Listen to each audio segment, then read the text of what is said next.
এক মাদ্রাসায় এরকম খাদেম ছিল, তো খাদেমের সাথে বাচ্চারা খুব দুষ্টামি করত, ডাকতো গরু, পড়ার সময় গরু ডাকতো। তো ও ছিল একটু সাদা সিধা, সহজ সরল, একটু হাবলা টাইপের, তো বেশি মাথায় নিত না। আবার দেখবেন হাবলা মানুষ চেতলে কিন্তু খবর আছে। একদিন বৃষ্টি হইতেছিল প্রচন্ড, এর দায়িত্ব ছিল ছেলেদেরকে খানা পরিবেশন করা। তো খানার সময় গেছে, খানা নিয়ে আসে না, তো ছেলেরা চিৎকার দিতেছে গরু কই গেল। একটু পরে দেখতেছে খানা নিয়ে আসতেছে, তো সবাই চিৎকার দিয়ে বলতেছে ওই গরু এত দেরি করলি কেন।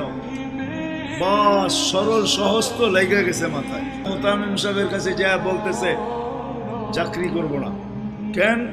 বাড়ি মাদ্রাসায় যেটি পালেন এটি সব দেয়া দাও, সবসময় গরু বলে শোয়া গেছি, আজকেও গরু বলতেছি। মোতামিম সাহেব বুঝছে যে সরল সহজ মানুষ চেতলে তো এরমই চেতে গেছে গা সিধা বাড়িতে।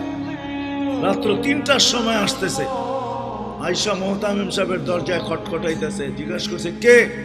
হুজুর আসছি। কি জন্য? চাকরি করবো। তুমি দিনের বেলা চলে গেলে চাকরি করবে না?